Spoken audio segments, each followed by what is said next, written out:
जय Hind to all of you. मैं अंकित राजपूत आप सभी का आपके अपने YouTube channel perfect coaching centre के इस सेशन में स्वागत करता हूं।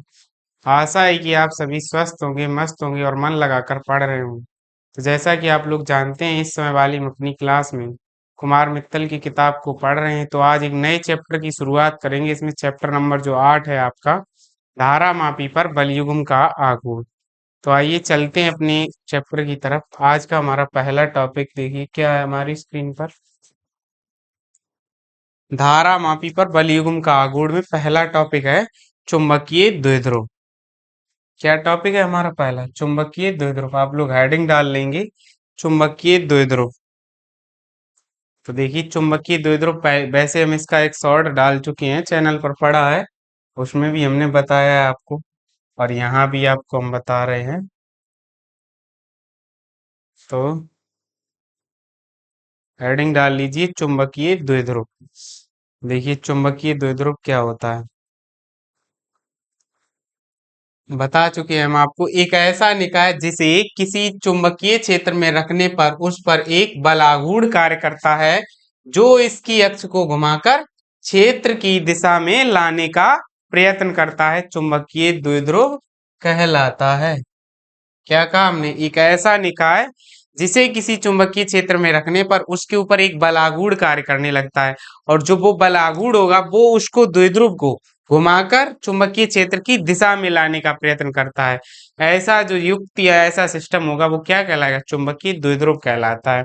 जैसे इसकी एग्जाम्पल है धारावाही लूप है, या चुंबकीय पदार्थ इनके अणु हैं, जैसे इलेक्ट्रॉन प्रोटॉन यानी जो मूल कण है हमारे, इन ये सब किसकी भांति व्यवहार करते हैं? चुंबकीय द्विध्रुव की भांति व्यवहार करते हैं। अब देखिए चुंबकीय द्विध्रुव आघूर्ण। चुंबकीय द्विध्रुव तो समझ आ गया, अगली हेडिंग डालेंगे चुंबकीय द्विध्रुव आघूर्ण। तो देखिए चुंबकीय द्विध्रुव आघूर्ण क्या होता है। माना कोई चुंबकीय द्विध्रुव किसी बाह्य चुंबकीय क्षेत्र में इस प्रकार रखा है कि द्विध्रुव की अक्ष की द्विध्रुव की अक्ष चुंबकीय क्षेत्र की दिशा से द्विध्रुव की अक्ष चुंबकीय क्षेत्र की दिशा से थीटा कोण बनाती है, तब चुंबकीय द्विध्रुव पर लगने वाला बलयुग्म का आघूर्ण। अब यहां से क्या होगा? बलयुग्म का आघूर्ण टाउ बराबर एम बी साइन थीटा। यहां से क्या हो जाएगा? टाउ बराबर एम बी साइन थीटा, जहां एम क्या है हमारा? यही जो है चुंबकीय द्विध्रुव आघूर्ण हुआ, जहां कैपिटल यम बराबर क्या होगा? चुंबकीय द्विध्रुव आघूर्ण। कैपिटल यम क्या होगा? चुंबकीय द्विध्रुव आघूर्ण। और V क्या होगा? चुंबकीय क्षेत्र होगा। V बराबर क्या होगा? चुंबकीय क्षेत्र।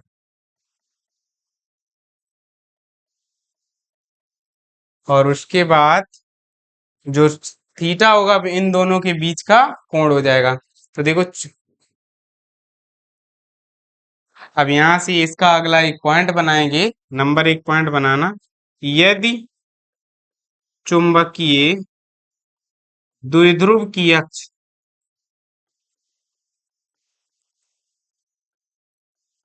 चुंबकीय क्षेत्र के साथ चुंबकीय क्षेत्र के साथ 90 अंश कोण बनाती हुई या चुंबकीय क्षेत्र के लंबवत हो, लिख लेना आप लोग, लंबवत हो। अर्थात इसका मतलब क्या होगा? अर्थात थीटा कितना हो जाएगा हमारा? थीटा बराबर 90 अंश। अब अगर उसको यहाँ हम रखेंगे तो यहाँ से टा बराबर क्या आएगा? M B into sine 90। तो इस स्थिति में अगर साइन अधिकतम है तो टाउ भी मैक्सिमम हो जाएगा। टाउ मैक्सिमम बराबर किसके आएगा? एम बी के बराबर। यहाँ से टाउ अधिकतम किसके बराबर हो जाएगा? एम बी के बराबर। यानी इस स्थिति में इस पर जो बलागुण लगेगा वो कैसा होगा? अधिकतम बलागुण कार्य करेगा। जब इस स्थिति में इसके ऊपर अधिकतम बलागुण कार्य करेगा तो ऐसी कंडीशन में यहाँ से अगर हम निकालना चाहें, परिभाषा बनाना चाहें, तो इसके लिए देखो यहाँ से क्या कर सकते हैं। यहाँ से पहले तो हम निकाल ले रहे, परिभाषा में यम की बनानी है, तो यम बराबर हो जाएगा टाउ मैक्स बटे वी। यदि बी बराबर क्या करते हैं? 1 न्यूटन प्रति एम्पियर मीटर। यदि V बराबर 1 न्यूटन प्रति एम्पियर मीटर, अब जब B बराबर 1 न्यूटन प्रति एम्पियर मीटर हो जाए तो यम बराबर किसके आ जाएगा? टाउ मैक्सिमम के बराबर आ जाएगा। अब यहाँ से इसकी परिभाषा बन जाएगी। तो यहाँ से इसकी परिभाषा आप लोग सुनिए और आप लोग नोट भी करेंगे कॉपी में। देखिए आप लोग भी ऐसे ही जैसे मैं बना के दे रहा हूँ आपको, यहीं से बनाएंगे सूत्र से ही, वैसे ही आप लोग भी बनाना सीखेंगे। तो देखो परिभाषा क्या बनाएंगे हम। इसकी परिभाषा बनेगी जाके, देखिए किसी चुंबकीय द्विध्रुव का द्विध्रुव आघूर्ण। क्या कह रहे हैं हम, जैसे हमने वहां आपको वैद्युत क्षेत्र में बताई थी वैसे ही सेम यहाँ पर किसी, वहां वैद्युत बोल रहे थे यहाँ चुंबक बोलेंगे हर जगह पे। किसी चुंबकीय द्विध्रुव का द्विध्रुव आघूर्ण उस बलयुग्म के आघूर्ण के बराबर होता है। क्या कह रहे हैं हम, किसी चुंबकीय द्विध्रुव का द्विध्रुव आघूर्ण उस बलयुग्म के आघूर्ण के बराबर होता है जो कि चुंबकीय द्विध्रुव को एकांक एवं, क्या करे, जो कि चुंबकीय द्विध्रुव को एकांक एवं एक समान चुंबकीय क्षेत्र में क्षेत्र की दिशा के लंबवत रखने पर कार्य करता है। क्या कहा एक बार फिर से सुन लीजिए। किसी चुंबकीय द्विध्रुव का द्विध्रुव आघूर्ण उस बलयुग्म के आघूर्ण के बराबर होता है जो कि उस वैद्युत द्विध्रुव को एकांक एवं एक समान चुंबकीय क्षेत्र में क्षेत्र की दिशा के लंबवत रखने पर कार्य करता है। अब इस, यही इसकी परिभाषा हो गई, आप लोग इसको नोट कर लेंगे और परिभाषा भी यहाँ इसके जस्ट नीचे यहाँ तक नोट करने के बाद नोट कर लेंगे। चलिए फिर देखते हैं इसका मात्रक एवं विमा। चलिए यहाँ से नोट कर लिया होगा आपने।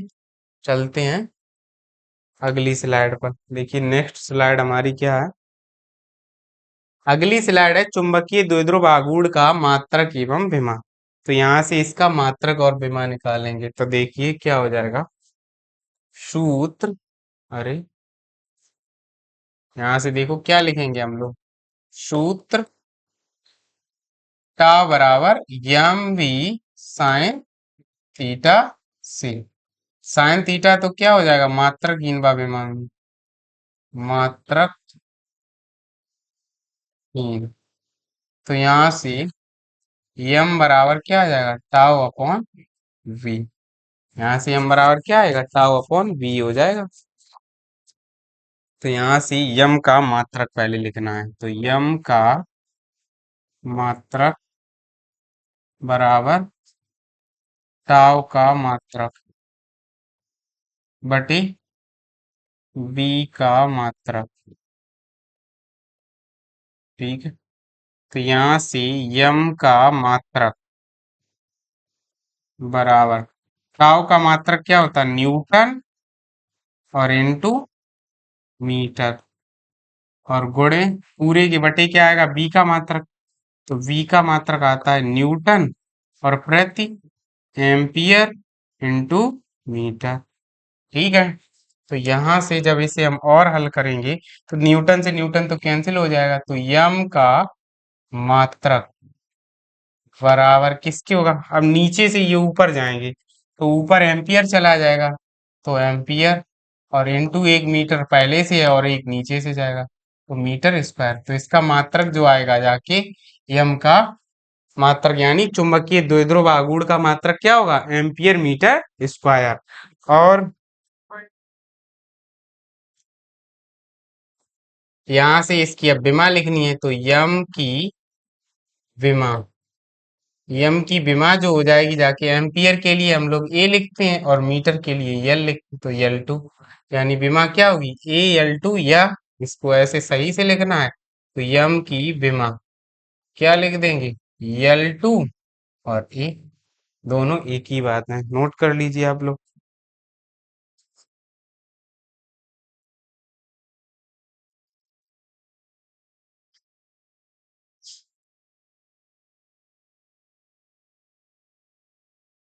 इसका मात्रक एम्पियर मीटर स्क्वायर और विमा क्या होगी, एल टू ए हो जाएगी। इसके बाद बहुत ही महत्वपूर्ण आर्टिकल है उसको देखते हैं, ये नोट करिए, उसके बाद चलते चलिए नेक्स्ट आर्टिकल देखते हैं क्या है हमारा।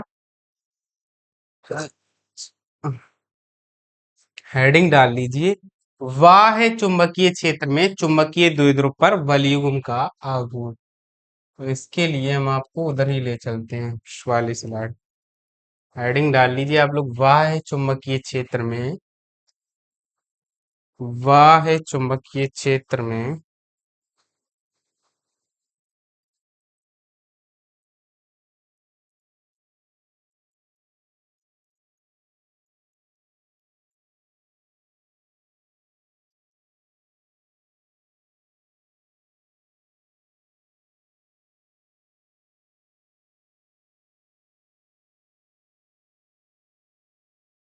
चुंबकीय द्विध्रुव पर बल युग्म का आघूर्ण। ठीक है। अब इसके लिए आप लोग पहले एक चित्र बनाएंगे। चित्र देखिए कैसे बनेगा।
ये आयताकार कोई फ्रेम है, इसे डाल देना आप लोग ए, वी और सी और डी।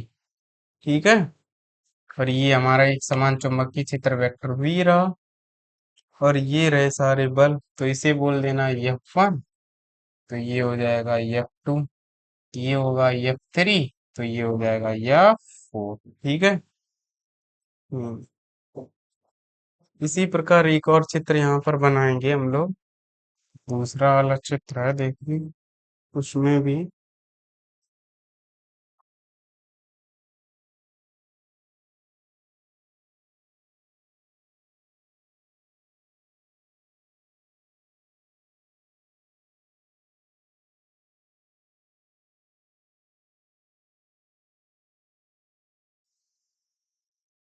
ठीक है।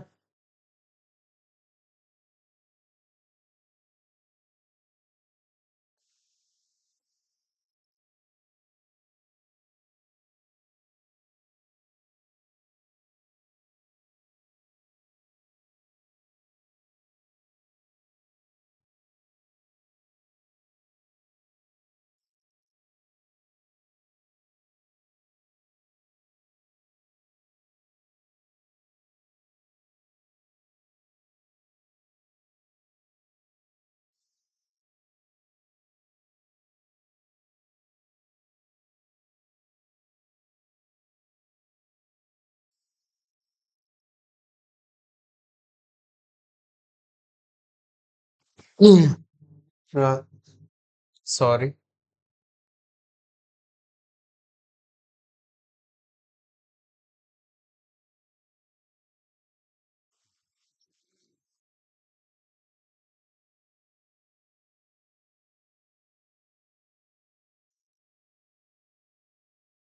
ये जो एंगल होगा थीटा हो जाएगा जाके। ठीक है। इसकी जो लंबाई रही वो रही वी। ये रही जो स्मॉल वी है। तो और यहाँ इसको ए पॉइंट डाल देना और यहाँ इसको बी पॉइंट डाल देना। और एक इस साइड लग जाएगा और एक इस साइड ऊपर की तरफ इस पे बस।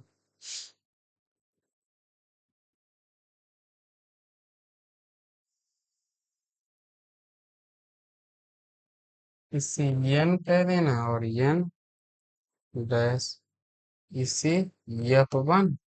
तो ये इस साइड जो होगा वो हो जाएगा F2। ठीक है। F1 F2।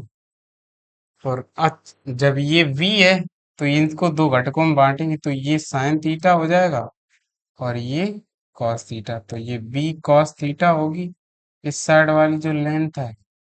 और ये वाली जो होगी वी साइन थीटा होगी। ठीक है।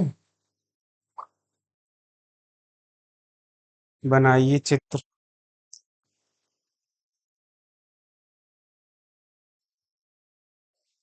बना लिया होगा आपने चित्र। चलिए अब देखते हैं इसको आर्टिकल।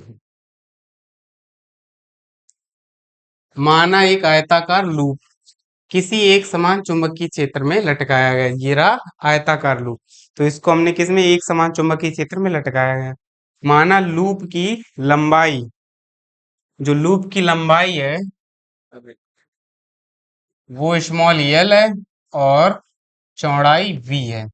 ठीक है, लूप की लंबाई एल और चौड़ाई वी है। जब किसी धारावाही चालक को चुंबकीय क्षेत्र में रखा जाता है तो उस पर एक चुंबकीय बल कार्य करने लगता है जिसकी दिशा फ्लेमिंग के बाएं हाथ के नियमानुसार होती है। ये बात पहले से ही आप लोग पढ़ चुके हैं। जब भी किसी भी पिछले चैप्टर में हमने पढ़ाया था, जब भी कभी भी किसी भी धारावाही लूप को या किसी भी चुंबक मतलब किसी भी उपकरण को चुंबकीय क्षेत्र में रखेंगे तो उस पर एक बल जरूर कार्य करने लगता है और उस बल की दिशा सदैव फ्लेमिंग के बाएं हाथ के नियम से हम लोग ज्ञात करते हैं। ठीक है, तो यहाँ पर देखिए इसी लूप में, अब इस लूप में जब हम धारा प्रवाहित करेंगे तो लूप में धारा प्रवाहित करने पर क्या क्या होगा, देखिए इसमें। तो जब लूप में धारा प्रवाहित करेंगे तो नंबर एक पॉइंट जो होगा, लूप की भुजा ए बी के ऊपर बल लगेगा, फिर लूप की भुजा बी सी के ऊपर लगेगा, लूप की भुजा डी सी और लूप की भुजा ए सी सभी पर बल लगेगा। तो ऐसे ही देखते निकालते हैं। सबसे पहले देखो नंबर एक पॉइंट क्या लिखेंगे, लूप की भुजा ए बी, लूप की भुजा ए बी पर, लूप की भुजा ए बी पर बल। अब ये ए बी पर बल को हमने क्या माना है, एफ वन माना है। तो एफ वन बराबर क्या होगा, आई वी एल, और इसकी दिशा क्या होगी, लंबवत ऊपर की ओर होगी। तो इसके लिख देंगे लंबवत ऊपर। ठीक है, इसी प्रकार दूसरा पॉइंट हमारा क्या हो जाएगा, लूप की भुजा, लूप की भुजा वीसी, नहीं एक मिनट इसमें चित्र में देखते पहले क्या होगा, लूप की, हाँ लूप की भुजा डीसी पर लिखना आप लोग, लूप की भुजा डीसी, हाँ लूप की भुजा डीसी, लूप की भुजा डीसी पर बल, इसे F2 माना हम लोग, ये भी आई बी एल होगा, ये क्या होगा लंबवत, इसकी दिशा क्या होगी लंबवत नीचे की होगा, लंबवत नीचे। ठीक है, तो ये लंबवत नीचे हो गया। अब बचे हुए वो दोनों बल इन दोनों भुजाओं पर बराबर होंगे। तो तीसरा पॉइंट लिखेंगे, लूप की भुजा, दोनों कौन कौन सी भुजाएं बची, अब एडी और बीसी बची है। तो एडी व बीसी पर बल, अब ये दोनों कैसे होंगे, बराबर बराबर होंगे जाके हैं, एडी व बीसी पर बल यह यहाँ लिखना, एफ थ्री व एफ फोर बराबर व विपरीत दिशा में है, बराबर व विपरीत दिशा में, बराबर व विपरीत दिशा में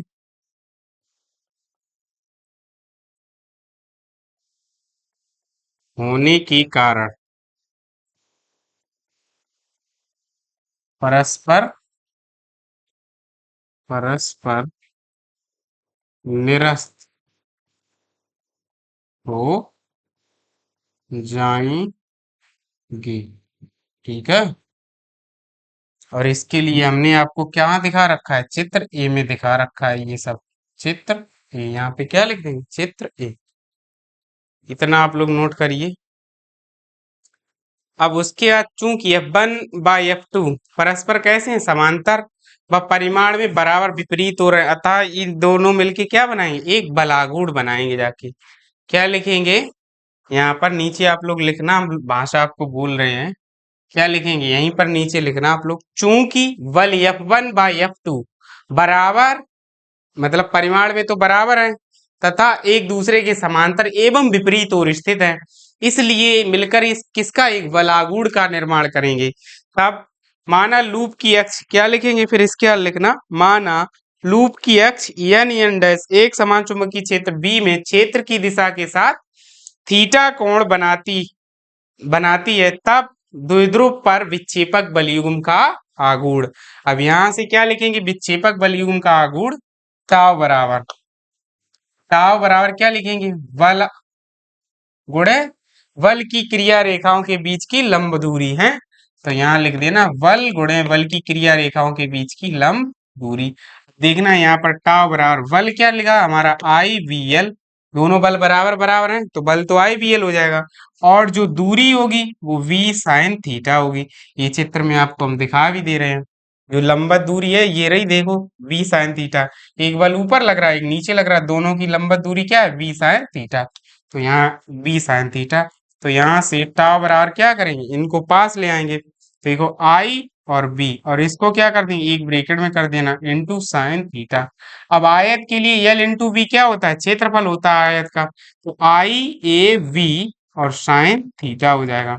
और यहाँ मेंशन भी कर देना, चूंकि एल इंटू वी बराबर ए, यानी आयत का क्षेत्रफल। ठीक है, तो ये तो अब यहाँ पर ये तो किसके लिए आ गया, आयताकार फ्रेम के लिए आ गया। अगर यहाँ पर आयताकार फ्रेम ना हो तो इसके स्थान पर, आयताकार फ्रेम के स्थान पर क्या हो, एन फेरों की कोई एक कुंडली लगी हो, तो कुंडली में लगने वाला विक्षेपक बलयुग्म का आघूर्ण क्या हो जाएगा, टाउ बराबर N I A B sine theta. यहां से क्या आ जाएगा, टाउ बराबर N I A B sine theta.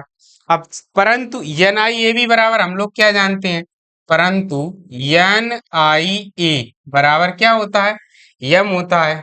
यम ही सुन रखा हमने, तो यहां से टाउ बराबर क्या हो जाएगा, यम बी साइन थीटा। तो यहां से टाउ का एक सूत्र ये भी हो जाएगा, यम बी साइन थीटा। तो उम्मीद है आप लोगों को यहाँ तक ये आर्टिकल समझ में आया होगा। नोट कर लीजिए, और जो लैंग्वेज अभी यहाँ पर बीच में बोली थी वो भी लिखनी है लैंग्वेज आपको। अब यहाँ पर यदि लूप को चुंबकीय क्षेत्र में इस प्रकार रखा जाए कि उस वह चुंबकीय क्षेत्र के समांतर हो, तो थीटा क्या हो जाएगा, शून्य हो जाएगा। और जब थीटा शून्य होगा तो टाउ भी हमारा क्या आ जाएगा, शून्य हो जाएगा उस स्थिति में, समझ गए। तो उस स्थिति में कुंडली के ऊपर कोई बल आघूर्ण कार्य नहीं करेगा। तो बस आज की क्लास में इतना ही रखते हैं, आगे के लिए मिलते हैं आपसे अगली क्लास में, तब तक के लिए लेते हैं विदा। उम्मीद है आप लोगों को ये टॉपिक समझ में आया होगा। तो अगर ये टॉपिक समझ आया है, पहले तो इसका स्क्रीनशॉट ले लीजिए या नोट कर लीजिए, और इसका भी, अगर टॉपिक समझ में आया है तो हमारे वीडियो को लाइक कीजिए, अगर चैनल पर नए हैं तो चैनल को सब्सक्राइब कीजिए, और अपने यार दोस्तों के साथ भी इसे शेयर कीजिए। मिलते हैं आपसे अगली क्लास में, तब तक के लिए Jai Hind to all of you.